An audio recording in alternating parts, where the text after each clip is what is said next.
एक काम करते हैं बिग मार्केट वॉइसेस में। अब हमारे साथ एवेंडस कैपिटल ऑल्टरनेट स्ट्रैटेजीज की को सीईओ वैभव सांघवी जुड़ गए हैं। वैभव काफ़ी समय से एक्चुअली मार्केट के साथ लिंक्ड रहे हैं। 6 साल से ये इस जो फंड है इसको चीफ एग्जीक्यूटिव ऑफिसर रहे हैं, को फाउंडर भी रहे हैं इसके। उससे पहले वो एम्बिट में 9 साल थे, मैनेजिंग डायरेक्टर थे वहाँ पर। उससे पहले डीएसपी मैरिल लिंच में करीब 3 साल उन्होंने बिताए थे और एचडीएफसी बैंक में भी करीब 5 साल इन्होंने बिताए थे और काफ़ी सक्सेसफुल एक एआईएफ में काफ़ी ये इन्वॉल्व रहे हैं। लॉन्ग शॉर्ट फंड तो इनके पास एक एडवांटेज होता है मार्केट में दोनों साइड पार्टिसिपेट करने का।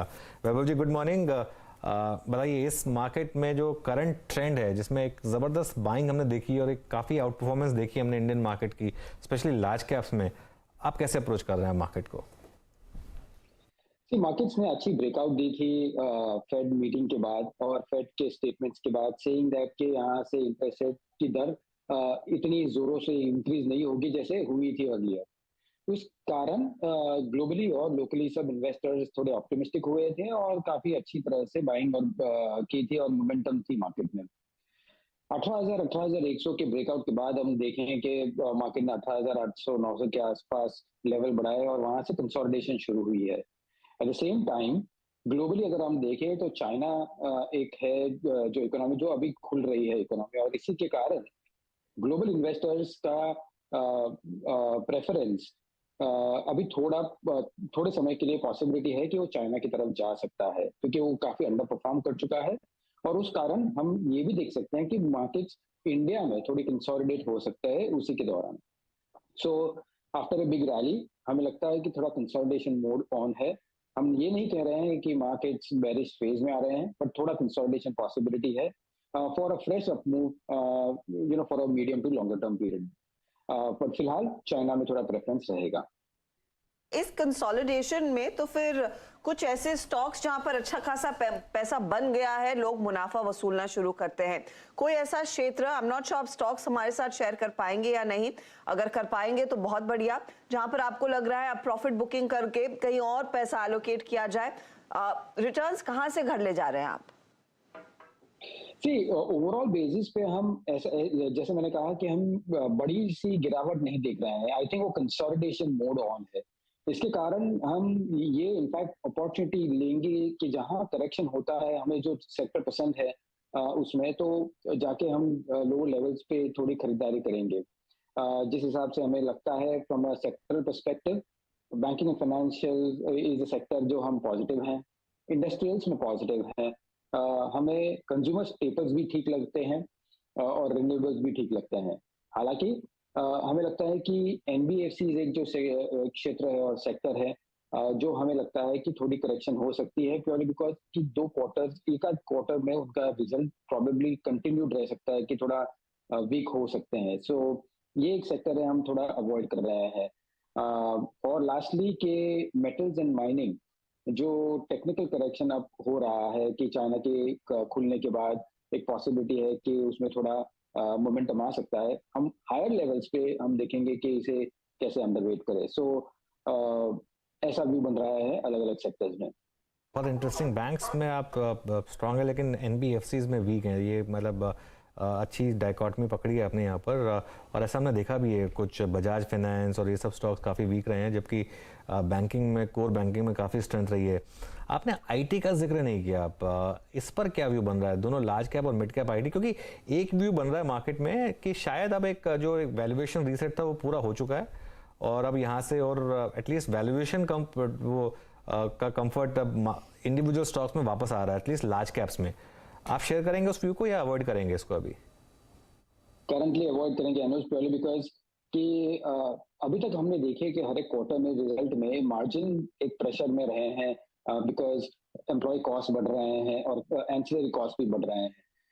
At the same time INR, in spite of favourable INR, वो क्रॉस करेंसी इंपैक्ट में प्रॉबेबली उनको हिट हो रहा थी। Of course cross currency better हो रही है प्योरली बिकॉज डीएक्सआई अगर हम देखें 112, 113 से 104, 105 के करीब आ गया है। बट नए ट्रेंड्स में अगर हम देख रहे हैं तो हमें लगता है कि गोइंग फॉरवर्ड एक नेचर ऑफ शिफ्ट हो रही है सॉफ्टवेयर एक्सपेंडिचर में। अर्लियर जो डिस्क्रेशनरी स्पेंड था वो चेंज होके आई थिंक मेंटेनेंस स्पेंड पे आ रहा है, व्हिच मींस कि थोड़े रेवेन्यू में हम आगे जाके थोड़ा प्रेशर देख सकते हैं on an overall IT sector. So इस कारण हमें लगता है कि इतनी इतनी ऑप्टिमिज्म नहीं है यहाँ से। हमें ये भी नहीं कहते हैं कि यहाँ से बड़ी करेक्शन है, बट हमें लगता है कि ये अंडर परफॉर्मर रहेगा एटलीस्ट गोइंग फॉरवर्ड। जब ग्लोबल इकोनॉमी जब वीक हो रही है तो एक रेवेन्यू प्रेशर बनता दिख रहा है। एनवायरनमेंट में वैभव, फिर अगर कुछ नई थीम्स आइडेंटिफाई करनी होगी, वो क्या रहेगी? कुछ जानकार कैपेक्स पर काफी ज्यादा फोकस कर रहे हैं, जहां पर ये हार्डकोर इंफ्रा कंपनियां, रोड रेलवे वाली कंपनियों पर ध्यान है, एलएनटी जैसे आइडियाज पर बेट किया जा रहा है। क्या यहाँ पर आपने पोटेंशियल आइडेंटिफाई किया है, पैसा कमिट कर रहे हैं?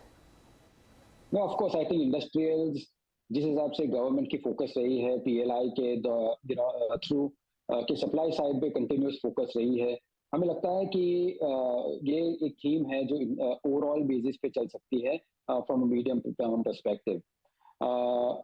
आई मीन दूसरी अगर थीम देखें तो प्रॉबेबली एक रिन्यूएबल्स भी एक थीम है जो मल्टी डेकेड अपॉर्चुनिटी हो सकती है।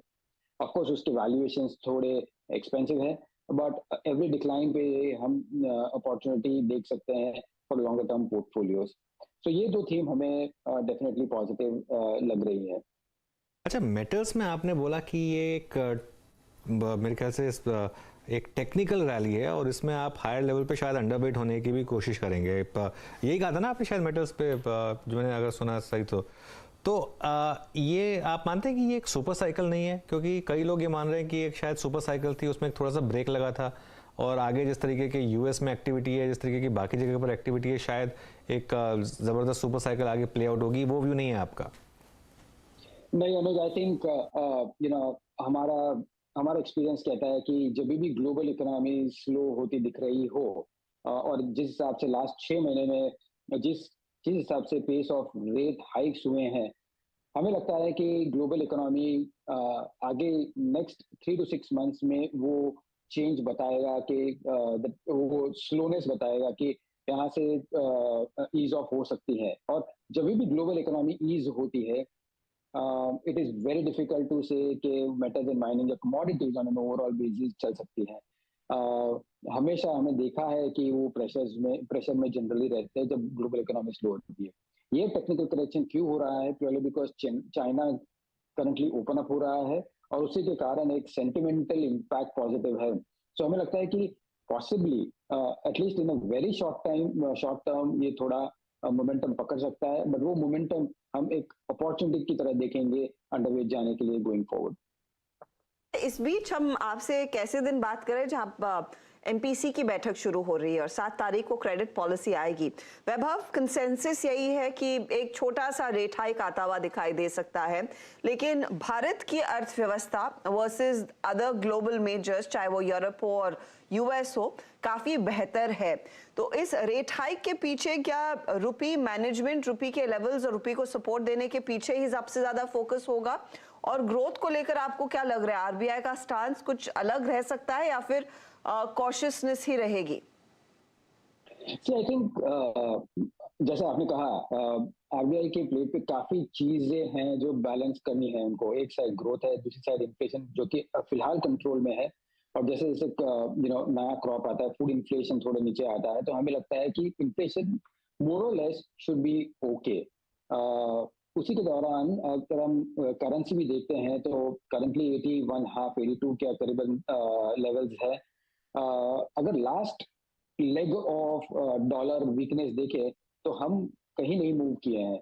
सो 112 DXY से 104 105 हुई है, हमारी करेंसी 81.5 82 के करीबन ही है। सो हमें लगता है कि ऑफ कोर्स ये एक पहलू रहेगा जो आरबीआई डेफिनेटली कंसिडर करेगा। सो कंसेंसस इज के बेसिकली 25 से 50 बेसिस पॉइंट के बीच में 30-35 बेसिस पॉइंट्स के करीबन रेट हाइक्स आ सकते हैं। मोर इम्पोर्टेंटली हमें देखना है कि कमेंट्री क्या होगी, और हमें लगता है कि प्रोबेबली इन नेक्स्ट क्वार्टर और सो हम peak of rate at least for the medium term देख सकते हैं। तो वैभव, अगर इन सब का एक सम टोटल किया जाए तो 2023 के लिए क्या आपको लग रहा है कि स्टॉक मार्केट शायद एग्रीगेट लेवल पर फिक्स इनकम को ना बीट कर पाए? That is a strong possibility, बहुत ही स्ट्रॉन्ग पॉसिबिलिटी है, प्योरली बिकॉज अगर आप फिक्स इनकम में देखते हैं तो दो तरीके के रिटर्न प्रॉबेबली, एक तो अक्रूवल और दूसरा एक कैपिटल गेन्स भी देख सकते हैं in terms of capital appreciation as well. कि अगर समझो रेट्स टॉप आउट हो जाते हैं नेक्स्ट क्वार्टर में, तो देयर इज अ पॉसिबिलिटी कि वहां से हम from a bond prices perspective अच्छा इन अच्छी तेजी देख सकते हैं। सो it can be possible, from a 2023 perspective. उस लिहाज से क्या आपको लग रहा है कि ये हाल फिलहाल में जो इतनी सारी कंपनियों के बैलेंस्ड एडवांटेज फंड्स आए हैं वहां पर फ्लो बढ़ता हुआ दिखाई देगा? वैभव, इस तरह के एनवायरनमेंट को फिर एक रिटेल निवेशक प्ले कैसे करे? कितना पैसा फिर आपको लग रहा है थोड़ा सा शिफ्ट किया जा सकता है डेथ साइड की तरफ, और कितना फिर आप इक्विटी में रखना चाहेंगे? हमें लगता है कि वो balanced approach, asset allocation approach बहुत ही बेहतरीन रहेगा। ऑफ कोर्स थोड़े आप ट्वीक कर सकते हैं वेट यहाँ से वहाँ, but one can not time to the precision, right? हम इन्वेस्टमेंट जब निवेश करते हैं, specially from an individual perspective, तब हम 3 महीने 6 महीने का आकलन नहीं करके इन्वेस्ट करेंगे। प्रॉबेबली हम 3 साल या 5 साल के का आकलन या नजरिया देख के हम इन्वेस्ट करेंगे। सो उस हिसाब से हम एसेट एलोकेशन में कंटिन्यू रहेंगे। Probably shorter term tactical tweaks कर सकते हैं at least for the next 6 to 9 months, but ज्यादा हम फेरबदल नहीं देखेंगे। इन terms of that, equities in the medium to longer term will definitely be a much better and attractive asset class. चलिए वैभव, अच्छा लगा आपसे बात करके, शुक्रिया आज जुड़ने के लिए हमारे साथ और अपना व्यू शेयर करने के लिए। तो ये थे एवेंडस के वैभव सांघवी। इनका बिलीफ है कि